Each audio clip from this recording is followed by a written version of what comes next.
Nights in New Orleans were often heavy with humid heat and the sharp scent of the Mississippi River weaving through the streets. But within the stark white corridors of Mercy General Hospital, the chill of the air conditioning prevailed, creating a sense of detachment from the world outside. Tonight, Avery Martinez was on the late shift again, a shift most nurses dreaded, but one she willingly chose.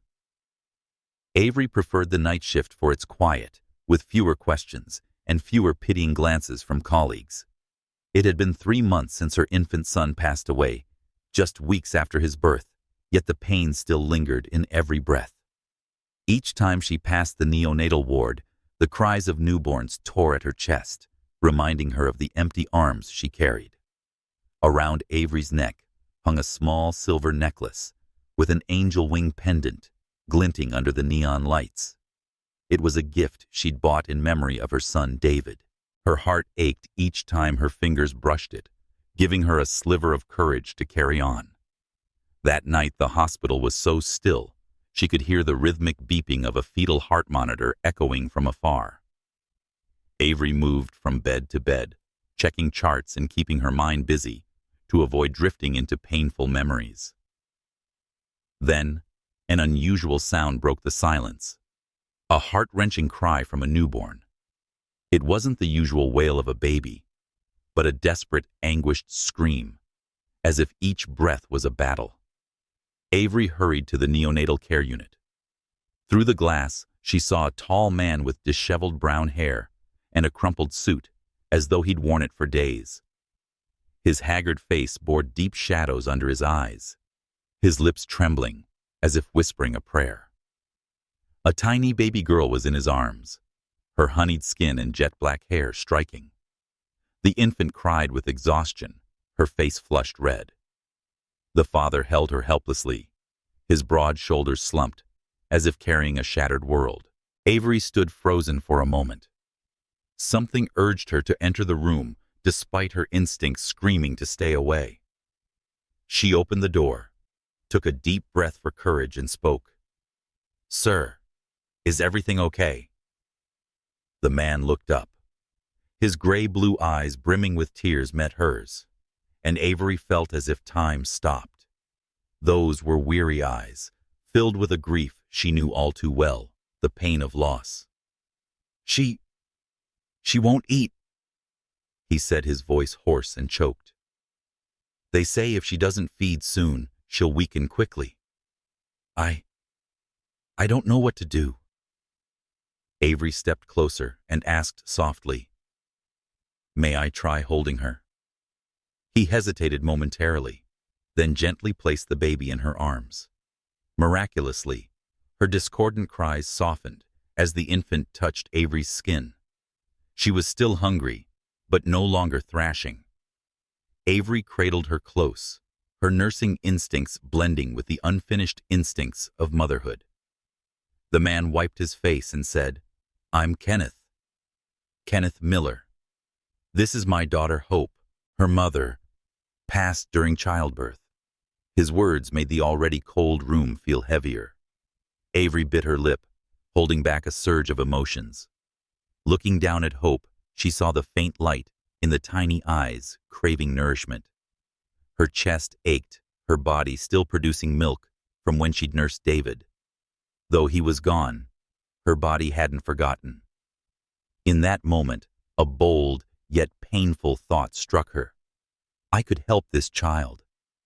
I could feed her, Avery said softly, her voice trembling. Kenneth stared at her stunned. His eyes reflected a struggle.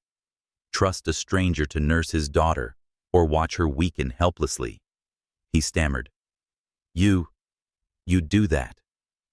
I lost my son 3 months ago, Avery said, taking a deep breath, her voice breaking. I still have milk. If you're okay with it, I can help. The room fell silent, save for Avery's pounding heart and Kenneth's uneven breaths. Finally, his shoulders slumped, tears streaming down his face. If you're genuinely willing, please save my daughter. Avery settled into the rocking chair. With trembling hands, she unbuttoned her nurse's uniform and positioned Hope at her breast. The baby instinctively sought warmth, her tiny mouth latching on. Instantly, the cries stopped, replaced by slow, urgent suckling. Kenneth sat across from her, hands covering his face, sobbing quietly. When he lowered them, his eyes shone with relief and awe. "Thank you. God, thank you," he whispered. Tears welled in Avery's eyes, but this time, they weren't just from grief. It was the sensation of reliving a fragment of the motherhood she'd lost, a current of renewal. She softly sang an old lullaby her grandmother used to sing to her. The melody blended with Hope's feeding rhythm, creating a gentle song in the quiet room. Dawn began to break outside the window, casting a pale golden glow on the walls. In that moment, Avery realized her pain hadn't vanished, but for the first time in months, her heart found a fragile spark of light. Kenneth pulled his chair closer, his eyes never leaving his daughter. They said nothing more, simply watching the baby feed contentedly, as if the world beyond had faded away. When Hope, sated, drifted to sleep, Avery gently adjusted her uniform and placed the baby in the crib. Kenneth leaned down to kiss his daughter's forehead, then turned to Avery. His voice was low but resolute. "I don't know how to say anything beyond thank you. You saved my daughter, and you saved me." Avery gave a faint smile, though her heart trembled. She knew this moment was only the beginning of something greater. An invisible thread had been tied, binding their three hearts together on that fateful night, and Avery could never have imagined that her daring decision would open a door to a journey filled with tears and hope, a journey that would intertwine her life with Kenneth Miller, a billionaire she never dreamed would enter her world. 3 days later, Avery parked her car in front of a Victorian-style house in the Garden District late in the afternoon. The sun filtered through ancient oak trees, casting long shadows on the brick-paved street. The house, painted a soft blue with pristine white trim, had stone steps leading to an expansive porch where a wooden swing hung gently. The serene scene stood in stark contrast to the turmoil in her heart. Avery had significantly hesitated before agreeing to come here. In her bag, the breast pump was a heavy reminder that this was just a job, a temporary act of help. But deep down, she knew it went far beyond professional boundaries. The back door was left open, as Kenneth's message had promised. She entered the kitchen, where warm golden light streamed through the windows, illuminating the patterned tile floor. On the counter, a pot simmered gently, filling the air with the sweet, spicy aroma of gumbo, a hallmark of the city. Kenneth stood by the window, cradling Hope in his arms. He wore an old t-shirt and dark jeans. Hearing Avery's footsteps, he turned. Though his face still bore traces of exhaustion, a spark of hope flickered in his eyes. "You came. Thank you," he said softly, gently, handing his daughter to her. Avery slipped into the familiar rhythm, and Hope, seeking warmth, began to nurse. Kenneth watched in silence, as if his daughter's breath was tied to his own survival. Later, as Hope settled, Avery glanced around the kitchen. It was worlds apart from the cramped apartments she'd known. On the wall hung family photos, a woman playing the cello in a concert hall, her smile radiant, a couple embracing under a sky of fireworks, and candid moments of simple, everyday joy. Avery's throat tightened, as if she'd intruded into a world that wasn't hers. Kenneth noticed her gaze and spoke quietly. Charlotte loved this kitchen. She said music and food were both ways to nourish the soul. I try to keep everything as it was. Avery nodded, unsure how to respond. A silence settled between them, broken only by the sound of a wooden spoon stirring in the pot and the scent of spices filling the room. Then Kenneth spoke, his voice deliberate but firm. I know this goes beyond a nurse's duty, but Hope needs you. I don't want to pressure you. I hope we can find a way to keep this going until she's stronger." Avery looked up, meeting his earnest gaze. She hesitated. Her rational side warned that this shouldn't continue. She had her hospital job and her own empty life to manage. But the feeling of holding Hope, hearing her contented sounds as she fed and slept in her arms, eased the void in Avery's heart. "I'll try," she replied softly. A fragile promise. Kenneth exhaled, a faint smile breaking through. He offered her a bowl of steaming gumbo, saying, "At least eat something. You can't keep caring for others and neglect yourself." Avery was caught off guard. It had been a long time since anyone reminded her to care for herself. She took the bowl, the aroma stirring her neglected stomach, which had skipped lunch. Over the simple meal they shared small fragments of their lives. Kenneth spoke of the relentless pace of his company, the pressure of boardroom meetings, and the media waiting for him to falter. Avery shared stories of the hospital, the long shifts, and the fear of standing too close to death. Neither delved too deep, but each word carried the weight of exhaustion from two people who seemed to belong to opposite worlds, yet now found a point of connection. After dinner, Avery washed the dishes in the sink. Kenneth stood beside her, drying each plate with slow, slightly clumsy movements. They didn't speak much. Only the sound of running water and the gentle clink of porcelain filled the air. But the silence wasn't heavy. It felt like a quiet companionship. As Avery prepared to leave, Kenneth touched the door, hesitating. "Can you come back tomorrow?" Avery paused. In the dim golden light, his face revealed a quiet fear. Fear that she'd say, no. Fear of slipping back into helplessness. "I'm on the day shift tomorrow, but I can come by in the evening," she said, keeping her voice steady. "Thank you," Kenneth replied, his shoulders relaxing with relief. Avery stepped onto the porch, the humid night air of New Orleans enveloping her. She took a deep breath, a mix of peace and unease stirring within. She knew this arrangement couldn't stay simple. It was already weaving a bond beyond her intentions. Driving home, Avery thought of the curious looks her colleagues might give if they knew she was nursing a billionaire's child. She thought of her family, especially her grandmother, who constantly urged caution with unclear paths. But then the image of Hope, sleeping peacefully in her arms, resurfaced, making all reasons to pull back fade. It's just a fragile agreement, she told herself. Just temporary. But deep down, Avery knew from that moment the thread of fate had tightened a little more, and no one could predict where it would lead. For the fourth consecutive evening, Avery found herself back at the house in the Garden District. The New Orleans sky was draped in a steady drizzle, heavy raindrops pattering mournfully on the porch roof. She entered the kitchen, where Kenneth had set out the familiar rocking chair. Hope rested in his arms, her large round eyes half open, as if waiting. "She's been crying since the afternoon. I tried soothing her with music and walking her around the house, but nothing worked. Maybe she knew you were coming," Kenneth said, his voice a mix of exhaustion and relief.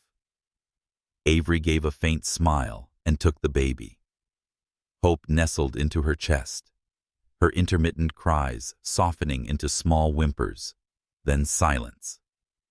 Kenneth exhaled, sinking into the wooden chair by the table, his gaze fixed on the scene before him. The kitchen was filled only with the sound of rain outside and the steady rhythm of Hope's nursing. After a few minutes, Kenneth spoke.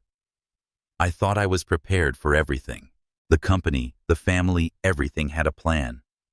But then in one moment, it all fell apart." Avery didn't respond, her eyes on Hope, who was drifting off in her arms. She knew that feeling all too well, the helplessness when every plan crumbles, leaving an unfilled void. Have you ever felt like you're no longer yourself after losing someone? Kenneth asked, his voice low as if speaking to himself. Avery looked up, meeting his gaze. She saw the shadow of her tear-soaked nights in his eyes, the emptiness that dragged through her days. I understand, she said softly. Every morning I wake up thinking I'll hear his cries. But there's only silence, and silence is crueler than any cry.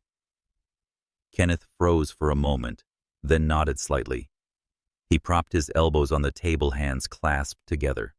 Charlotte loved music. She used to say, "Music is how the heart keeps speaking when the person is gone." The night she died, I sat by her cello for hours hoping to hear something, but there was nothing but emptiness.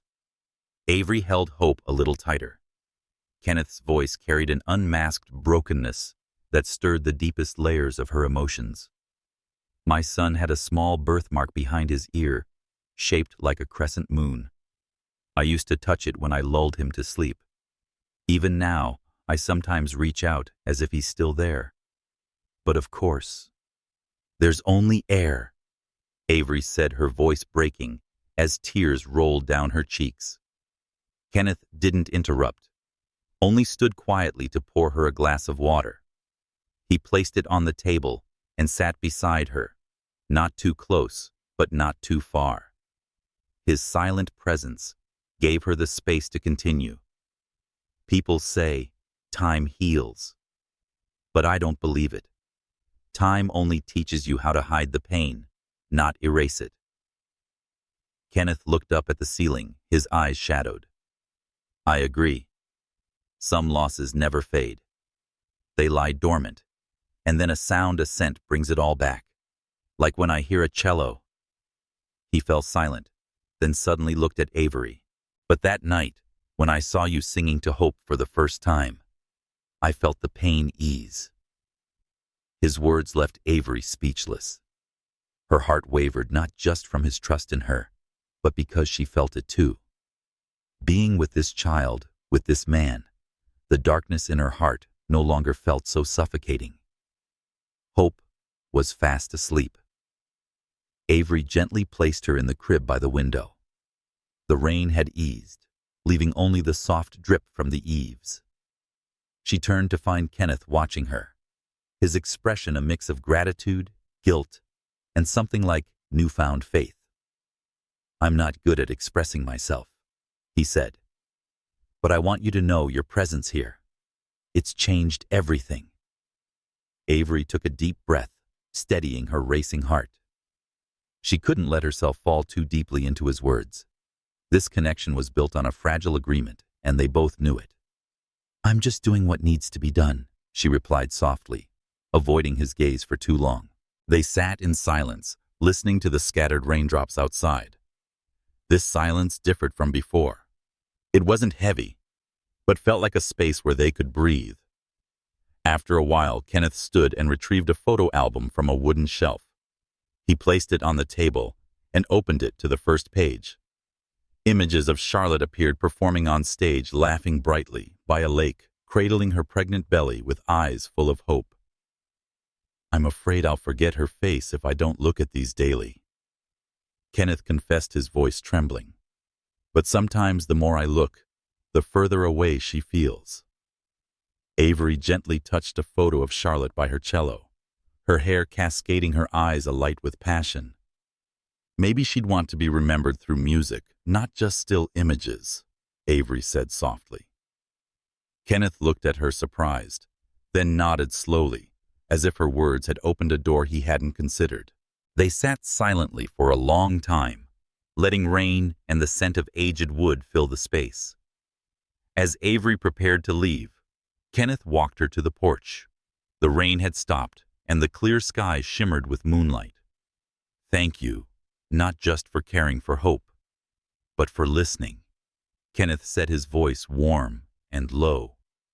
Avery pressed her lips together, her emotions in turmoil.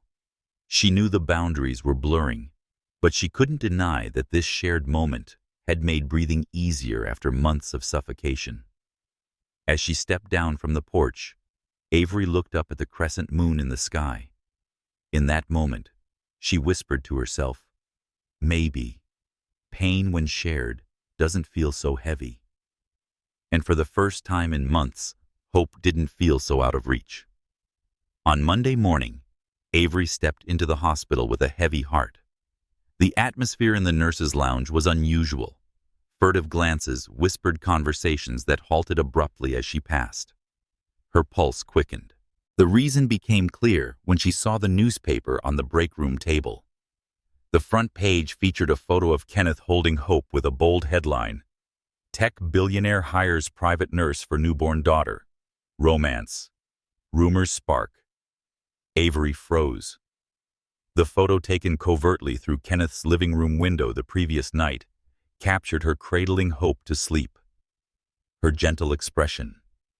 Kenneth's gaze all frozen and twisted into a sensational story. You and Mr. Miller. Is it true? A colleague whispered her tone, a mix of curiosity and disdain. Avery pressed her lips together, saying nothing. She picked up the paper, folded it, and tossed it into the trash. But the words had already seared into her mind, sharp as knives. Meanwhile, a tense boardroom meeting unfolded on the top floor of Miller Technologies. The glass-walled room gleamed under the harsh sunlight, reflecting off the long wooden table, amplifying the charged atmosphere. A board member slapped the newspaper onto the table. His voice clipped Kenneth. The company is at a critical juncture. We're about to sign a deal with the Japanese conglomerate, and this is what's in the media. Another chimed in. The image of our CEO holding his baby with some stranger of a nurse, so intimately involved. What do you think investors will make of it? That you're distracted. Vulnerable. Kenneth sat at the head of the table, his face impassive. His fingers tapped a steady, dry rhythm on the table. When the criticism subsided, he spoke. My only concern is my daughter's health. If the press wants to turn that into a scandal, I can't stop them. But I won't let anyone question my leadership because I'm a father. A director shook his head. You need to issue a public statement, and better yet, end this so-called private arrangement with that nurse immediately. Kenneth's grip tightened on his chair, his eyes flashing with anger. But he restrained himself, standing and ending the meeting with a firm tone. Decisions about my daughter are not up for discussion here. If anyone has concerns, focus on the billion-dollar contract waiting to be signed. He walked out, the glass door slamming shut behind him, leaving a room full of discontented stares. That evening, Avery arrived at the house as usual. As she crossed the threshold, she saw Kenneth in the living room, phone in hand. His voice sharp. I don't need the PR team telling me how to live my life. If anyone keeps digging into my personal affairs, I'll sue them.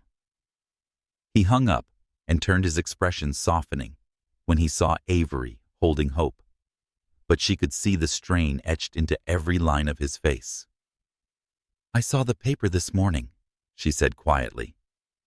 Kenneth was silent for a moment, then nodded. I'm sorry. You don't deserve to be dragged into this. Avery stroked Hope's soft hair, trying to keep her voice steady. I can handle the gossip at the hospital, but you're different. Your company shareholders, the media. I don't want to be a burden. Kenneth stepped closer, his gaze resolute. Avery, you're not a burden. Hope wouldn't have made it through those first days if it weren't for you. Neither would I. His words caught in her throat, but she couldn't meet his eyes. The truth was, their bond grew stronger each time she came to this house. And now, with the media's spotlight glaring, her fear became all too real. Maybe I should stop. Avery said, her voice trembling, before this goes too far. Kenneth froze, but his eyes stayed locked on her. He took a step forward, his voice low, but fierce. Hope loses her only stability if you leave. And I I lost the only anchor I had left. Avery looked down silent. Hope slept peacefully in her arms, her steady breaths defying the storm brewing outside. The next day, the storm intensified. A financial magazine published an article, "Kenneth Miller Crumbles After Wife's Death, Neglects Company, Amid Personal Entanglements." The story was picked up by countless outlets, embellished with fabricated details. In the hospital break room, colleagues buzzed with gossip. Some pitied, others mocked. Avery sat quietly in a corner, her heart heavy. She wondered, was her presence harming Kenneth more than helping him? That night when she arrived, Kenneth was in his study. Papers were strewn across the desk, the computer screen flickering with urgent emails. He looked up, his eyes weary, but burning with determination.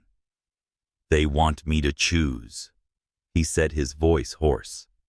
"Either publicly cut ties with you, or lose the support of some major shareholders." Avery swallowed hard, her hands tightening. "If that's the case, I'll leave. I don't want you to lose everything because of me." Kenneth shot up, striding toward her. "No," he said, almost a command. "Don't ever think you're the cause. This is my fight against the world out there. You and Hope are the only reasons I still have the strength to fight." His gaze bore into her, unwavering. Avery felt the truth in his words, but that truth only deepened her fear.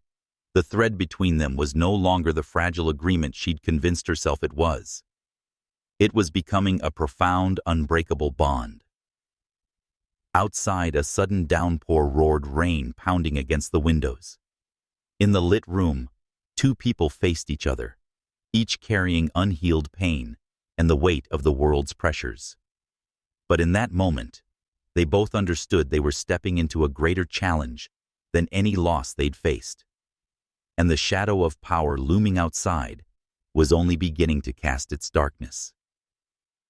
On a stifling morning, Avery had just finished her shift at the hospital when she received a message from Kenneth. "Tonight my mother is coming over.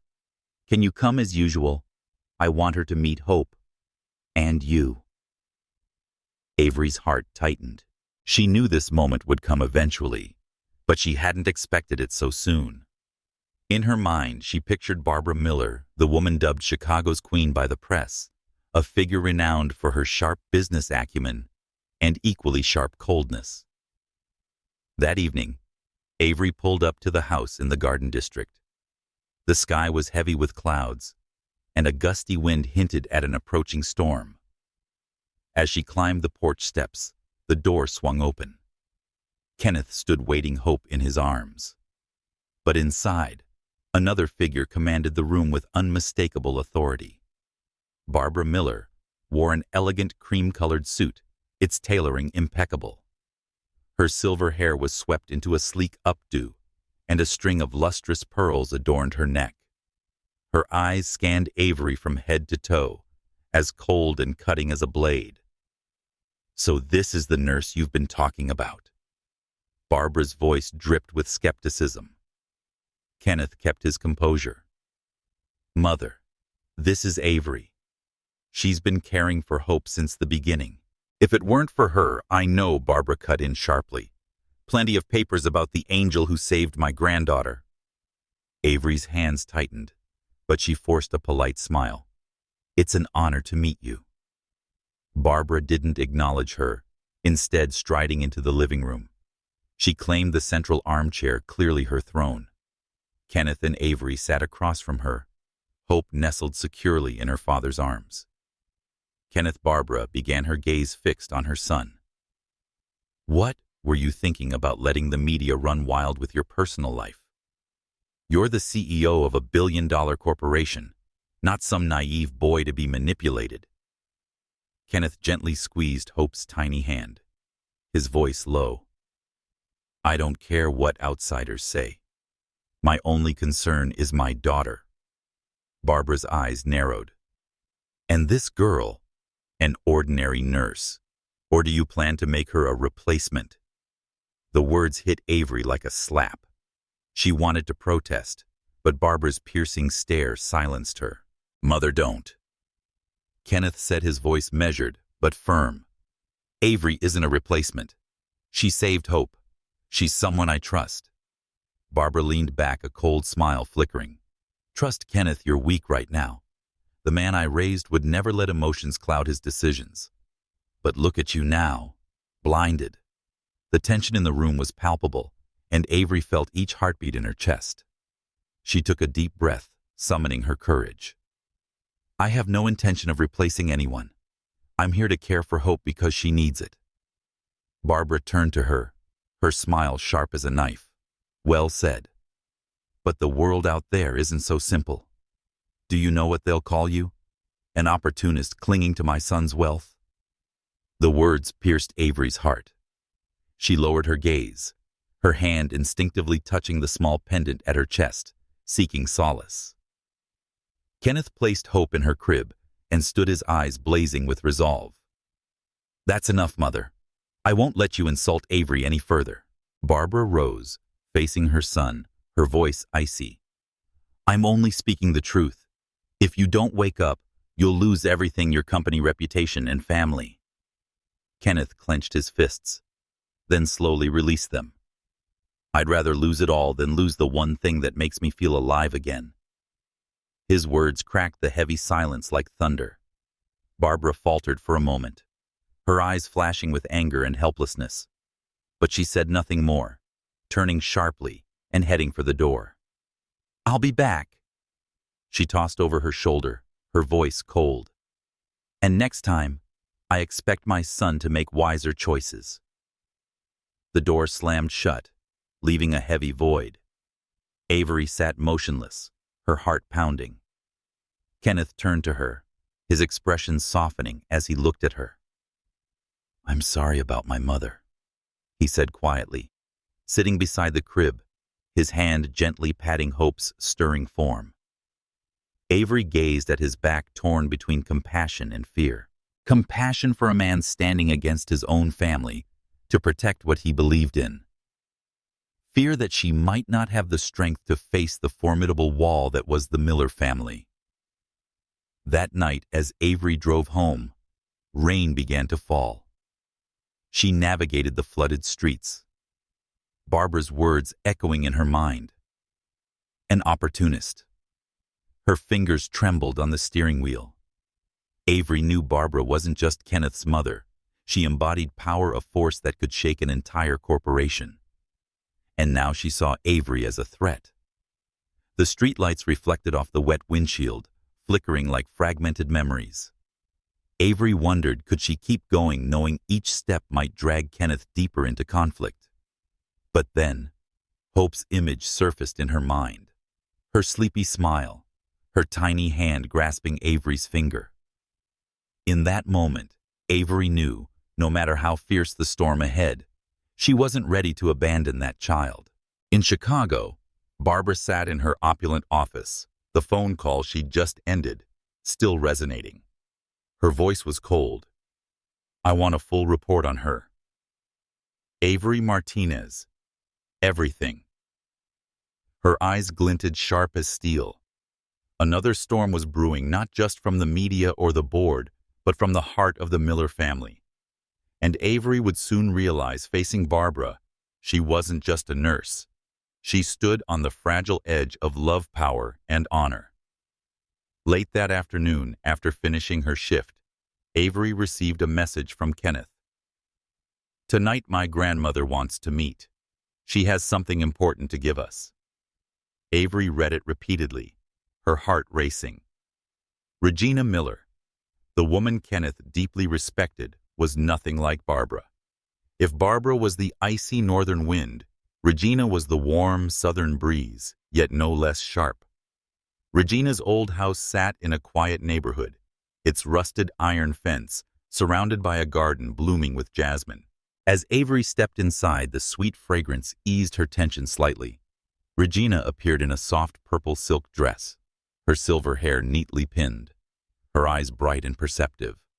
She embraced Kenneth first, then turned a gentle gaze to Avery. "You must be Avery," she said warmly. I've heard so much. Thank you for being there for Hope. Avery nodded, offering a faint smile in return. They settled in the living room, where a tea table was neatly arranged. The soft golden light from the lamps illuminated family photos lining the walls, creating a warm and solemn atmosphere. After some polite small talk, Regina's expression turned serious. She opened a nearby drawer and pulled out an old envelope, its paper yellowed with time. She said, "This is a letter Charlotte sent me while pregnant with Hope. She knew her health was fragile and asked me to deliver it at the right moment if anything went wrong." The room fell silent. Kenneth gripped the armrest of his chair while Avery held her breath. Regina placed the envelope on the table, her voice trembling slightly. "I believe now is the time." Kenneth opened it, pulling out a neatly folded sheet. Charlotte's elegant handwriting spilled across the page, each word carrying both fear and love. He read aloud, his voice breaking with emotion. "Please don't lock your heart away if I'm no longer by your side. Let someone else help you raise our daughter. I want Hope to grow up surrounded by love, not just from family, but those who choose to be there for her. You deserve to find happiness again, Kenneth. Don't let me become a chain on your heart." His voice faltered. Avery sat frozen, tears spilling uncontrollably. The words felt like a whisper from the past, painful yet liberating. Regina placed her frail hand on Kenneth's. "You see, Charlotte didn't want you to trap yourself in grief. She left you permission, almost a request." Kenneth bowed his head, his trembling fingers tracing the lines of the letter. In that moment, he seemed stripped of his hardened exterior, revealing a vulnerable heart. Avery felt she shouldn't witness such an intimate moment. But Kenneth looked up, his gaze locking onto hers. "You heard her," he said, his voice both shaky and earnest. "Charlotte, she wanted me to open my heart. But Avery, I don't know if I have the courage." Avery's throat tightened, her hands clasped tightly together. She knew his words were valid, and her presence had forced him to face this fear. Regina looked at them both. Her smile was kind, but her eyes were resolute. Happiness isn't a betrayal of the past. It's a way to honor those who are gone by living fully. Her words echoed like a compassionate verdict. After leaving Regina's house, Kenneth and Avery drove in silence. The streetlights cast golden patches across their faces.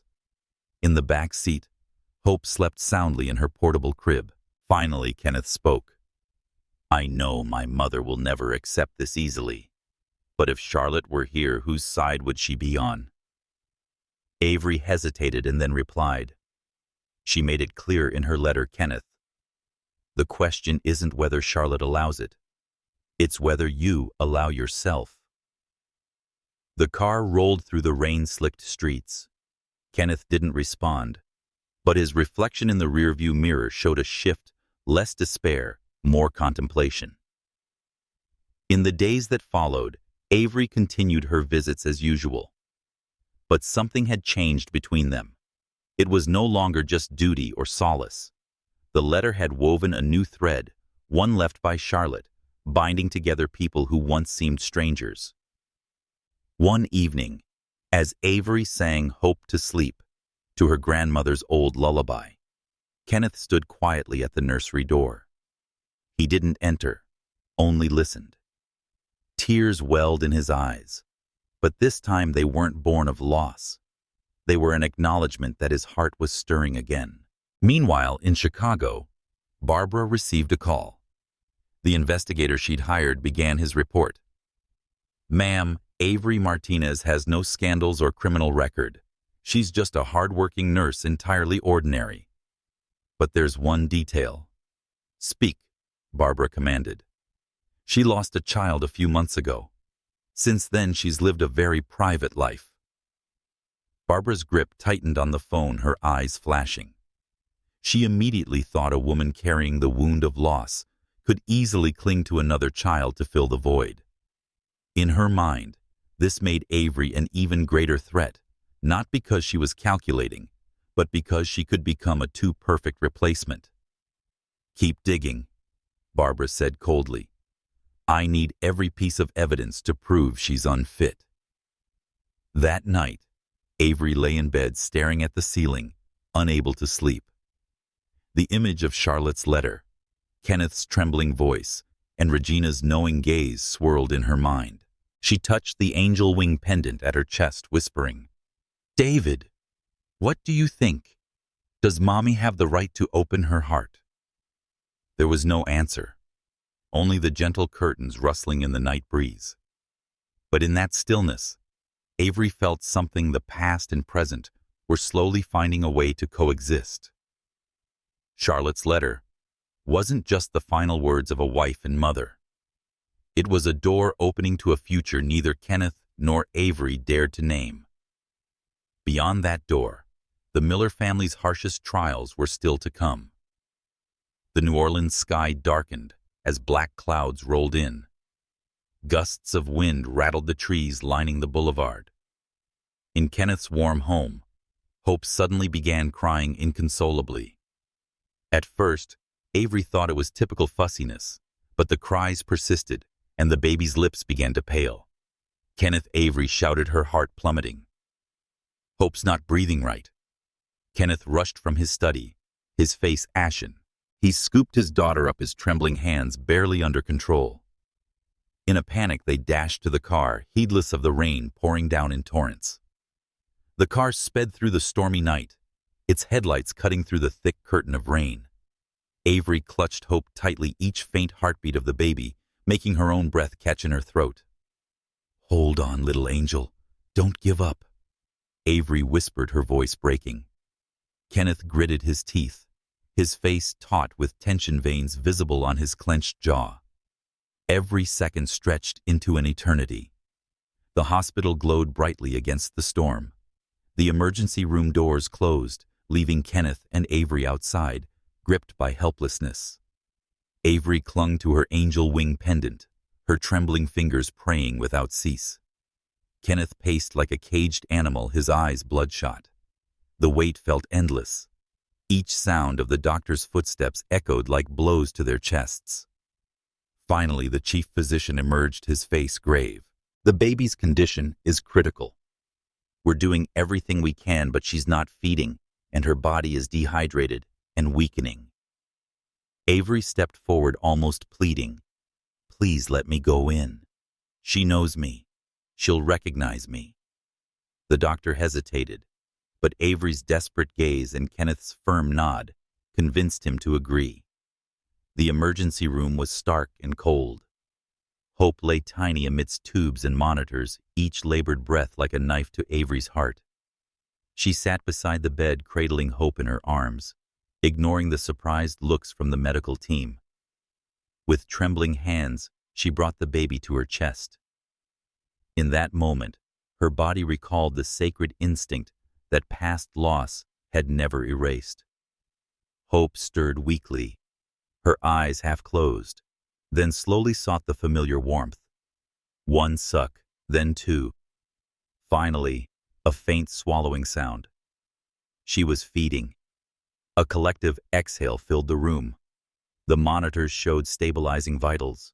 The medical team paused momentarily, then hurriedly noted the positive signs. Tears streamed down Avery's face, but they were tears of hope this time. Kenneth stood at the door, hands covering his face, then slumped against the wall, his body shaking. When Hope was stable enough to be moved to a monitoring room, Avery stepped into the hallway. Kenneth approached, his eyes still wet. He gripped her shoulders, his voice hoarse. "You saved her, and you saved me." Avery shook her head. "No, Kenneth. Hope saved me. She gave me a reason to keep living, to not drown in the darkness of loss." Their eyes met, filled with pain, relief, and something more profound than gratitude. But the tender moment was shattered when Barbara appeared in the hospital corridor. Her raincoat dripped, her face taut, yet composed with her usual coldness. "I flew from Chicago the moment I heard," she said, staring at Kenneth. How long were you planning to keep this from me? Kenneth sighed, his voice weary. Mother, now's not the time for arguments. Hope needs rest. Barbara's gaze shifted to Avery, sharp as ice. And you? Do you realize what you're doing? You're making this child dependent on you. One day when you leave, she'll suffer twice as much. Avery opened her mouth to protest, but Kenneth cut in, his voice resolute. Enough. If it weren't for Avery, Hope wouldn't have made it. You should be thanking her, not criticizing. Barbara faltered, a flicker of unease in her eyes, but she quickly masked it and turned away. I want to be with Hope now. No one stopped her. Barbara entered the room, leaving Kenneth and Avery in the long fluorescent-lit corridor. As night fell, Avery sat in the waiting area, her eyes fixed on the faint light from the window. Kenneth approached, placing a steaming cup of coffee in her hands. You need to rest, he said. And you? She asked, taking a sip, the warmth spreading down her throat. I can't, he replied. Every time I look at her, I think if I lose her, I'll have nothing left. Avery set the cup down and gently took his hand. Kenneth, you're not alone. You have me. The words came out like a vow. Kenneth looked into her eyes, and all barriers seemed to crumble at that moment. At dawn, the doctor announced Hope had passed the critical stage and was responding well. Kenneth and Avery exhaled in unison, both nearly exhausted. They entered the room to find Hope sleeping peacefully, her face rosy again. Barbara sat by the crib, her eyes heavy. She looked up at them, a slight softening in her gaze. Tonight I saw it. This child truly needs Avery. Perhaps I was too quick to judge. Avery froze. Kenneth remained silent, but his shoulders relaxed slightly. Barbara stood adjusting her coat, her voice softer. I'm not promising to accept this immediately, but I'll give you a chance. With that, she left the room, leaving behind a serene stillness. Kenneth stepped closer, wrapping his arms around Avery from behind, whispering, That chance, I'll hold on to it with you. Avery leaned into him, feeling the strong rhythm of his heartbeat. That night they crossed the line between loss and hope, denial and acceptance. As dawn's light began to glow outside the window, Avery knew her life had turned a new page, one where love was no longer a distant dream, but a reality forged from pain, trials, and courage. The emotional storm from Hope's hospital days gradually subsided. The baby's health stabilized, and a sense of calm returned to the Garden District house. But deep within Kenneth, one unresolved matter lingered: the sheet music Charlotte had left behind. One evening, he spread the pages across the old piano in the living room. The unfinished notes lay scattered like a story cut short. Kenneth sat at the bench, his fingers hovering over the keys but hesitating. He saw Avery cradling Hope, gently rocking her to a soft lullaby.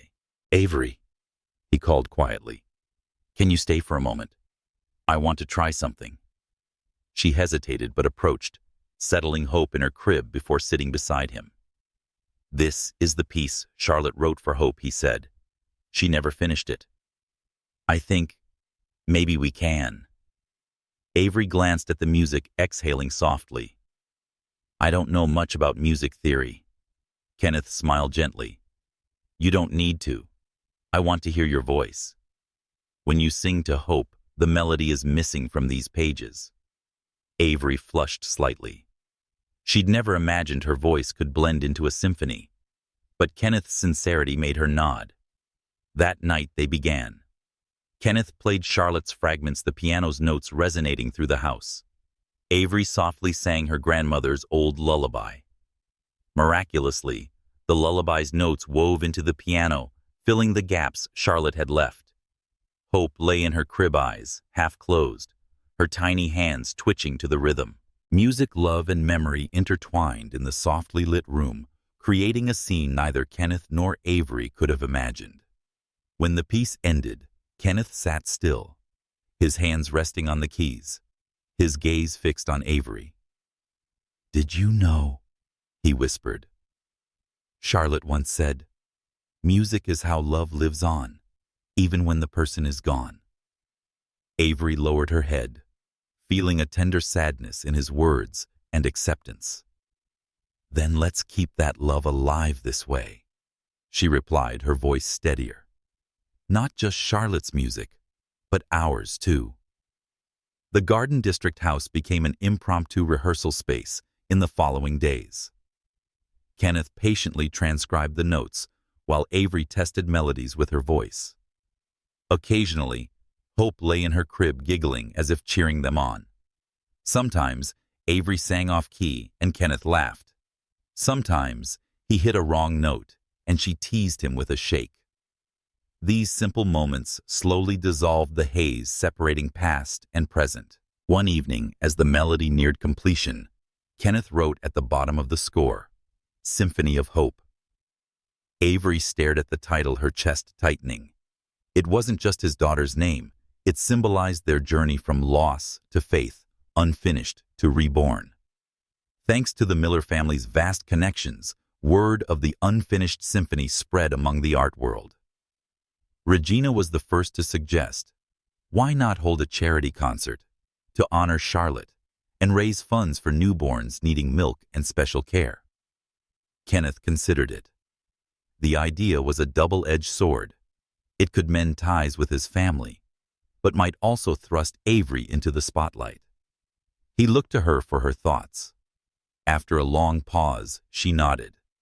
"If this music can help other children, I'm ready." Preparing for the concert became a new challenge. Under the stage lights, all eyes would be on Kenneth and Avery. Barbara would surely object, but Kenneth was different now. He no longer wavered. "This is Charlotte's last wish," he declared at a family meeting, "and it's what Avery helped me complete. I want the world to hear it." Barbara sat silent, her lips pressed tight. But this time no harsh objections came. Perhaps the night of Hope's emergency had left an indelible mark on her. On the night of the concert, the city theater glowed brilliantly. Crowds poured in, not just music lovers, but media and business elites. Avery stood backstage, her heart pounding. She wore a simple yet elegant emerald dress chosen by Regina. Kenneth approached in a black tuxedo, taking her hand. "You're not alone. I'm here, and so is Hope." In that moment, his eyes brimmed with trust. As the stage lights dimmed, the music began. Symphony of Hope took flight, starting with Charlotte's gentle melody, then blending with Avery's lullaby. The audience sat captivated, many in tears. In the front row, Regina sat upright, her eyes sparkling. Beside her, Barbara remained still, her face stoic, but her hands clasped tightly, as if suppressing a storm of emotions. When the piece ended, the hall erupted in applause. Kenneth stood taking Avery's hand to bow together. In that moment, she realized they hadn't just finished a symphony, they'd written a testament to their new love and family. After the concert, they returned home. Hope slept soundly in Regina's arms. Kenneth and Avery stepped onto the porch, gazing at the star-strewn New Orleans sky. "I was afraid this music would stay unfinished forever," Kenneth said softly. "But because of you, it's complete." Avery smiled, her eyes misty. "Not just the music, Kenneth. Your heart, too." He wrapped his arms around her, and they stood in silence, listening to the night's crickets blend with the city's steady breath. In that quiet, they knew a new chapter had begun, and though challenges remained, they would walk the path together. After the concert, Symphony of Hope dominated headlines. Praised as an emotionally charged performance, it also drew intense scrutiny for the relationship between Kenneth Miller and an ordinary nurse, Avery Martinez. Photos of Kenneth holding Avery's hand on stage, his gaze on her, spread rapidly across social media.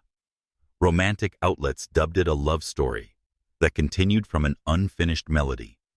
But business publications took a sharper tone. Is CEO Miller losing control to personal affairs? The next morning, the Miller Corporation's board called an urgent meeting. Barbara appeared alongside major shareholders in the expansive glass-walled room overlooking Chicago's skyline. The air was thick with tension, like a storm brewing. An elderly shareholder spoke first. Kenneth is the face of this company. We can't let the media drag his personal life through the mud. Another added, I don't care who he dates, but profits will follow if the company's image suffers. That's unacceptable. Barbara crossed her arms, her voice cutting like a blade. I warned him. That woman is not of our caliber. I'll have to invoke the family's voting rights if Kenneth doesn't stop. The shareholders exchanged glances, none daring to object. Barbara's influence was undeniable, and many quietly sided with her. Meanwhile, Avery was oblivious to the brewing storm. She felt the weight of her colleagues' stares as she returned to the hospital. Some offered encouraging smiles, but others whispered behind her back. Did you see? She's the billionaire Miller's girlfriend now, one voice murmured. Who knows if it's genuine? Maybe she's just climbing the ladder, another replied. Avery overheard it all. She tried to focus on work, but the gossip pierced her pride like needles. That evening, Kenneth asked her to meet at his office. He sat behind a dark wooden desk, his face weary. Avery. I have to be honest. The board is pressuring me.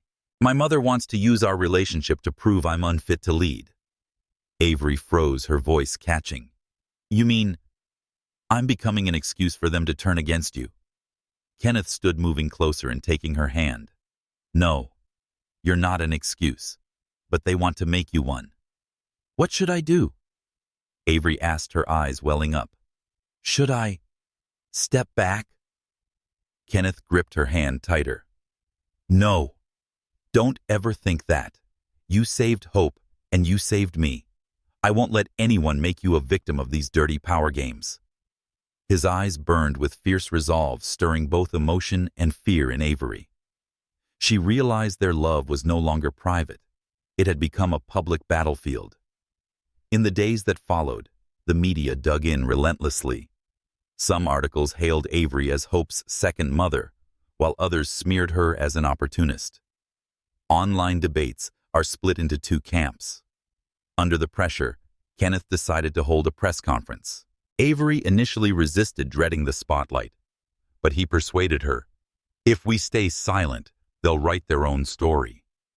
It's time you had a voice. On the day of the press conference, the hotel's grand hall was packed with reporters. Camera flashes flared incessantly. Kenneth stepped to the podium, in a crisp suit, Avery by his side, her heart pounding. I know there's been a lot of talk about Avery and me. Kenneth began, his voice firm. But the truth is more straightforward than the rumors. She saved my daughter's life. And from that, she became an indispensable part of our lives. A reporter shouted, Are you confirming a romantic relationship with Ms. Avery? Kenneth looked at Avery. For a moment, the world seemed to still. Then he took her hand and answered, Yes, I love her. The room erupted in murmurs. Flashes exploded wildly. Avery stood stunned, but Kenneth's unwavering gaze gave her no room to retreat. She took a deep breath and stepped to the microphone, her voice trembling but clear. I never imagined I'd be standing here. I only wanted to do my job as a nurse. But love doesn't ask about class or status. It comes unexpectedly, and I've chosen to be honest with my heart. A sudden hush fell, followed by a barrage of questions. But with that response, Avery had claimed her place not as a shadow behind Kenneth, but as an equal courageous in her own right. That night, Barbara watched the press conference on a large screen in her Chicago mansion. She sat silently for a long time, her expression inscrutable, part anger, part hesitation. Finally, She spoke to her assistant. Book a flight. I'm going back to New Orleans. If Kenneth dares to challenge me publicly, I won't let it slide. Late that night, Avery sat by her window. The city glowed with lights, but her heart felt heavy. She knew every step forward would be scrutinized. Yet she also learned one thing. This love was worth fighting for. She touched her angel wing pendant, whispering, "My son, I've found a reason to stand tall. And this time, I won't back down." That conviction became a small flame in the darkness, bright enough to light the rugged path ahead. The private jet touched down at New Orleans Airport under a gray, clouded sky. Barbara Miller descended with regal poise, flanked by assistants and bodyguards. She no longer came as a concerned mother, but as a force determined to reclaim control over her family and corporation. News of Barbara's return spread swiftly. Headlines blazed: Chicago's Iron Lady lands in New Orleans. Moved to counter Kenneth Miller's romance in the Garden District house. Kenneth read the news on his phone, his expression somber. Avery stood nearby, holding Hope. The air in the room was taut as a bowstring. "She's here," Kenneth said slowly. "And it's not just to visit her granddaughter." Avery remained silent, but her gaze was resolute. She knew this storm was inevitable. "What are you going to do?" she asked softly. Kenneth turned, grasping her hand tightly. "This time, I won't let you face it alone." That afternoon, Barbara summoned them to a luxurious hotel in the city center. The high-floor meeting room had open glass walls overlooking the bustling streets below. Barbara sat at the head of the table, her eyes icy as they landed on Kenneth and Avery. "No more games," she began, her voice sharp as a blade. "Kenneth, you're dragging this family into ruin. The shareholders are restless. The press is relentless, all because you've let a nurse into your life." Avery's hands tightened, itching to respond, but Kenneth stepped forward. "You can say what you want about me, Mother, but don't belittle Avery.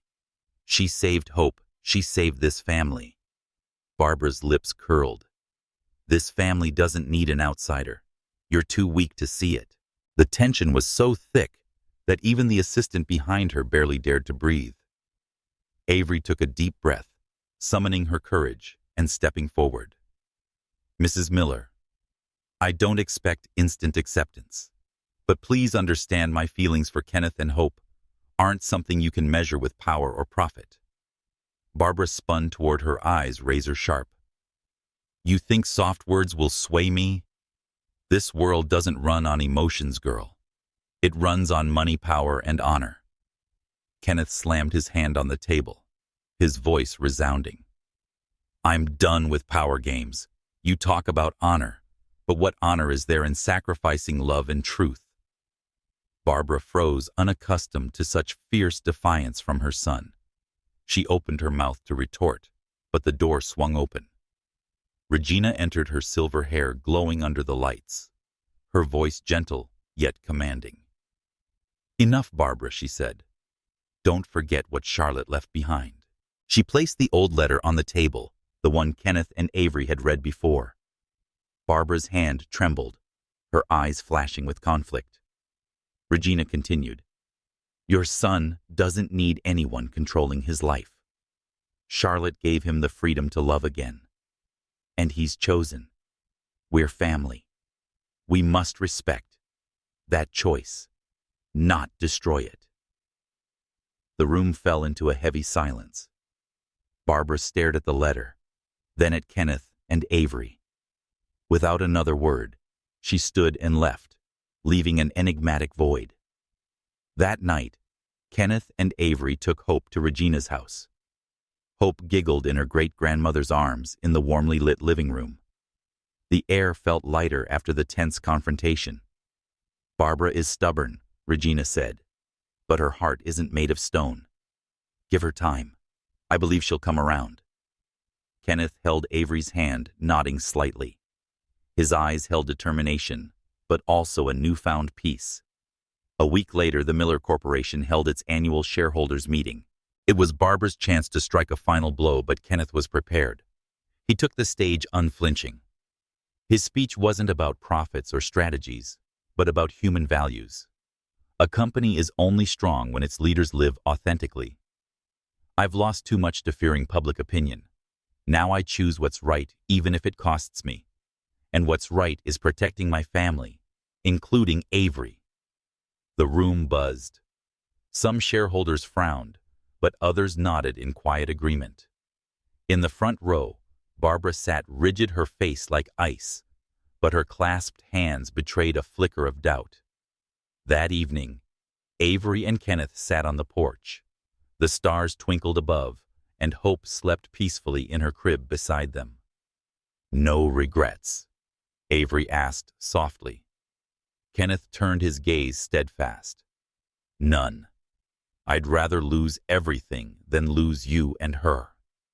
Avery's throat tightened, tears spilling down her cheeks. In that moment, she knew their love had transcended personal trials and the invisible walls of power and prejudice.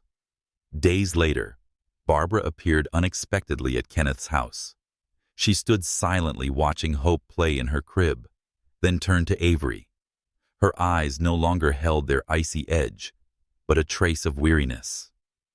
"You're still here," Barbara said slowly, "and my son is still resolute. Perhaps you're not an outsider anymore." Avery froze. It wasn't full acceptance, but it was the first open door. Barbara leaned down gently, touching Hope's cheek, her voice softening, "As long as she's happy." That weekend in the Garden District house, music filled the air from the piano. Kenneth played Symphony of Hope. Avery sang softly, and Hope clapped with delight. Regina sat in an armchair, her eyes glowing with quiet joy. At that moment, Avery realized that fate always places people before difficult choices. But when they choose love over fear, they find their true family. And she knew this journey was only beginning.